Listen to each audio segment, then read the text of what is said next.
नमस्कार दोस्तों, मैं सुनील गैतोड़ी आप सब लोगों का स्वागत करता हूं अपने नए यूट्यूब चैनल हैंडी से अवर में। तो दोस्तों, इस चैनल में BEd, CTET, UTET, D triple SB, UGC NET इत्यादि परीक्षाओं की तैयारी कराई जाती है। तो आज सबसे पहली वीडियो मेरी है मनोविज्ञान किसे कहते हैं। तो दोस्तों, चलते हैं सीधे विषय पर। तो आप देखिए कि जिसमें मन अर्थात व्यवहार का विशिष्ट व नियम पूर्वक अध्ययन किया जाता है, कक्षा में छात्र के आंतरिक व बाह्य व्यवहार का अध्ययन किया जाता है, मनोविज्ञान के माध्यम से ही हो पाता है। क्योंकि हम सब लोगों को, बालकों को पढ़ाना है और यह इसलिए मनोविज्ञान पढ़ाया जाता है कि हम बालक के शारीरिक आंतरिक क्रियाओं को देखकर उसके व्यवहार का पता लगाकर उसकी रुचि के अनुसार, उसके व्यक्तित्व के अनुसार, उसके बुद्धि कौशल के अनुसार हम उसको अध्ययन कराएं। तो 20वीं शताब्दी तक यह जो मनोविज्ञान है दर्शन शास्त्र की एक शाखा के रूप में विद्यमान था और 16वीं शताब्दी में यह आत्मा का विज्ञान माना गया। इसके समर्थक प्लेटो हैं, जो मैंने यहाँ चित्र में दिखाए गए हैं प्लेटो थे। अरस्तु डेकार्टे भी इसके अन्य समर्थक हैं। तो जो साइकोलॉजी शब्द है उसका जो साइकी है वो आत्मा, जिसे सोल कहते हैं, लोगस, स्टडी साइंस। तो इस तरीके से पहले 16वीं शताब्दी में आत्मा का विज्ञान था। दोस्तों, आत्मा क्या है, इसका स्वरूप क्या है, कहाँ रहती है, अनेक प्रश्नों के उत्तर न मिलने के कारण कुछ अन्य अध्ययन प्रारंभ किए गए, जिसमें 17वीं शताब्दी में इस आत्मा के विज्ञान को मन का विज्ञान नाम दिया गया। क्योंकि मनुष्य जो भी क्रियाएं करता है वह मन से ही संपन्न करता है, ऐसा उन विद्वानों का मानना था। हम अपने व्यवहार में भी देखते हैं कई ऐसे कार्य हैं जहाँ पर हमारी बुद्धि उन कार्यों को करने के लिए प्रेरित नहीं करती है, लेकिन फिर भी मन के कारण हम उन कार्यों को कर लेते हैं जो हमारे लिए नुकसानदायक भी हो जाते हैं। आप सब लोग समझ रहे होंगे मैं किन कार्यों की बात करना चाहता हूँ। तो उस समय जो साइकी था वो माइंड हो गया और लोगस अपने पुराने रूप में स्टडीज में रहा। तो स्टडी माइंड हो जाएगा। समर्थक इसके पोम्पोलाजी हैं और लिबनीज हैं, हाफ्स हैं, लाक व कांट हैं।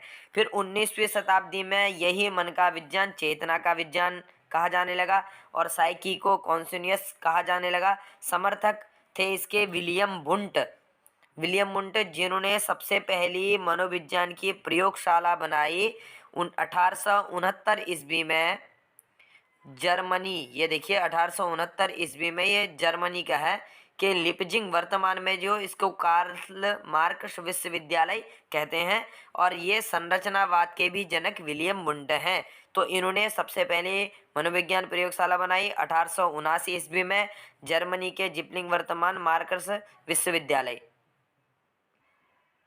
उसके बाद विलियम जेम्स भी उसी चेतना के विज्ञान के समर्थक माने जाते हैं। वर्तमान मनोविज्ञान के जनक भी इन्हीं को कहा जाता है। 1890 ईस्वी में विलियम जेम्स ने प्रिंसिपल ऑफ साइकोलॉजी पुस्तक लिखी और 1890 में ही मनोविज्ञान की दूसरी प्रयोगशाला कैम्ब्रिज विश्वविद्यालय इन्होंने बनाया, जो कि ये है।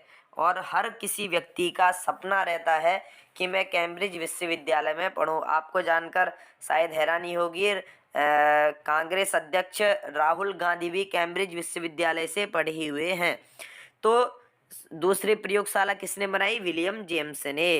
तो इसके जो समर्थक हैं वो टिचनर हैं, फेचनर हैं और जेम्स सली हैं, और आलोचक इसके मैकडूनल थे। और फ्राइड एवं युग ने 3 विभाग किए चेतना के, जैसे चेतन, अर्धचेतन, अचेतन, और मन की तुलना इन विद्वानों ने बर्फ के टुकड़े से की है।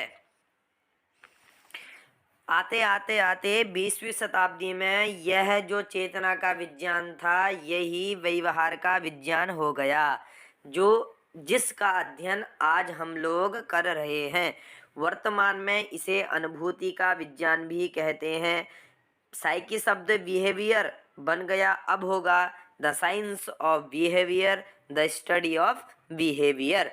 तो इसके समर्थक थे विलियम मैकडूनल, जो आपको यहाँ पर दिखाई दे रहे हैं। ये मैकडूनल इनके समर्थक हैं, जिन्होंने चेतना के विज्ञान की आलोचना की थी। तो विलियम मैकडूनल ने 1908 ईस्वी में इंट्रोडक्शन सोशियल साइकोलॉजी, सामाजिक मनोविज्ञान का परिचय नामक पुस्तक लिखी। महोदय की परिभाषा है मनोविज्ञान के संदर्भ में कि मनोविज्ञान आचरण एवं व्यवहार का यथार्थ ज्ञान है। अर्थात यदि आचरण, हमें किसी छात्र का आचरण देखना है और व्यवहार देखना है तो मनोविज्ञान सत्य ज्ञान हमें प्रकट कराएगा। तो उसके बाद जे.बी. वाटसन भी व्यवहार इसी के संबंधित है। व्यवहारवाद के जनक जे.बी. वाटसन है। बहुत मुख्य प्रश्न कई बार पूछ लिया जाता है कि व्यवहार बात कब शुरू हुआ था, 20वीं शताब्दी में हुआ था, और व्यवहारवाद के जो जनक है वो कौन है, तो उनको कहेंगे जे.बी. वाटसन 1913 ईस्वी में। इनकी परिभाषा है कि मनोविज्ञान व्यवहार का निश्चित एवं शुद्ध विज्ञान है, इस प्रकार से इनका मानना है। तो मनोविज्ञान व्यवहार का निश्चित एवं शुद्ध विज्ञान है, यह जे.बी. वाटसन मानते हैं। अब यहाँ पर कुछ परिभाषाएं दी गई हैं। वुडवर्थ के अनुसार मनोविज्ञान वातावरण के संपर्क में होने वाले व्यवहारों का विज्ञान है। अर्थात वातावरण के संपर्क में होने वाले, अर्थात किसी न किसी वातावरण में कोई व्यक्ति रहता है, कोई अच्छे वातावरण में, कोई बुरे वातावरण में रहता है, तो वातावरण के संपर्क में जो व्यवहार करता है उसका विज्ञान हमें मनोविज्ञान से मिल सकता है।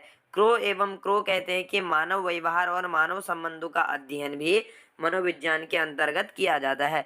कुछ महत्वपूर्ण सिद्धांत हैं, जैसे संरचनावाद विलियम वुंट का, प्रकार्यवाद विलियम जेम्स का, मनोविश्लेषणवाद सिगमंड फ्रायड का, और जे.बी. वाटसन व्यवहारवाद का, जिसे अभी हम लोगों ने जाना था। तो प्रश्न आ सकते हैं कि संरचनावाद के जनक कौन है, तो आप बोलेंगे विलियम वुंट। प्रकार्यवाद के विलियम जेम्स। विलियम वुंट वो हैं जिन्होंने सबसे पहली प्रयोगशाला बनाई थी, और प्रकार्यवाद वो है जिन्होंने विलियम जेम्स महोदय ने जिन्होंने दूसरी कैम्ब्रिज प्रयोगशाला बनाई थी। मनोविश्लेषणवाद है सिगमंड फ्रायड, जिन्होंने चेतन, अर्धचेतन व अचेतन चेतना के 3 स्तर किए हैं। और व्यवहारवाद जे.बी. वाटसन है, जिनको व्यवहारवाद का जनक भी कहा जाता है। तो अब अंतिम में एक विशिष्ट बात मैं आपको बताना चाहता हूँ कि अधिकतर क्या होता है, मनोविज्ञान को व्यक्ति इस संकुचित, इस सीमित अर्थ में ले लेते हैं कि जैसे किसी ने कहा कि यह मनोविज्ञानी है।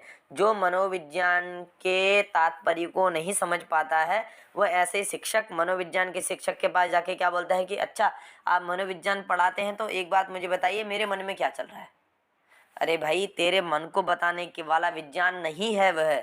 वो ज्योतिषाचार्य नहीं है कि आपकी मस्तक रेखा और हस्त रेखा और आपकी पाद रेखा को देखकर आपके भीतर क्या चल रहा है वह बता देगा। और कई लोग क्या बोलते हैं कि जैसे किसी के घर में नई नई बहू आई है, अगर वह अपने सास ससुर या पति के अनुसार चले, उड़ते समय उन्हें चाय दे दे और खाने के समय खाना दे दे, अच्छी तरह घर के कार्य करे, तो वो बोलते हैं हाँ ये बहुत मनोवैज्ञानिक बहू आई है, अर्थात हमारे अनुसार चलने वाली बहू आई है। तो यह इसका संकुचित अर्थ है। यदि इस अर्थ में मनोविज्ञान का ग्रहण करते हैं तो कहीं ना कहीं मनोविज्ञान शब्द के साथ हम लोग वो कर रहे हैं, एक अन्याय कर रहे हैं।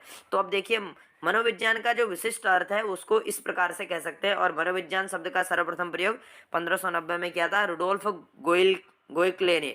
तो मनोविज्ञान का अर्थ है कि प्रत्येक व्यक्ति का शिशु के रूप में पालन पोषण व विकास होता है। उसे अपना अस्तित्व बनाए रखने के लिए, अर्थात अपनी आवश्यकताओं की पूर्ति के लिए भौतिक, सामाजिक, आर्थिक, राजनैतिक, नैतिक, धार्मिक वातावरण के साथ जीवन पर्यंत चलना पड़ता है। इस प्रकार वह विभिन्न प्रकार की मानसिक, शारीरिक प्रतिक्रिया करता है। इसी अभियोजनात्मक व्यवहार का अध्ययन मनोविज्ञान के अंतर्गत किया जाता है। अब देखिए, इसमें बिल्कुल स्पष्ट हो चुका है कि एक शिशु है, वह जब बड़ा होगा तो वह धार्मिक अवस्था में भी रहेगा, राजनीतिक अवस्था में भी रहेगा, और क्या बोलते हैं सामाजिकता के साथ रहेगा, नैतिकता के साथ रहेगा। इसमें रहते रहते जब उसका मानसिक और शारीरिक प्रतिक्रियाएं जब वह शिशु करता है, वह कक्षा में करे, अपने घर में करे, तो उन्हीं अभियोजनात्मक व्यवहारों का अध्ययन मनोविज्ञान के अंतर्गत किया जाता है। तो मनोविज्ञान अर्थात व्यवहार का ज्ञान, बालक के क्रिया प्रतिक्रियाओं को देखकर उसका बुद्धि परीक्षण करना, उसका व्यक्तित्व परीक्षण करना, उसका मानसिक परीक्षण करना मनोविज्ञान के अंतर्गत आ जाता है। तो दोस्तों, आज की वीडियो के लिए इतना ही। अगली वीडियो में मिलेंगे। धन्यवाद। लाइक कीजिए, शेयर कीजिए और सब्सक्राइब जरूर कीजिएगा। धन्यवाद। नमः संस्कृताय।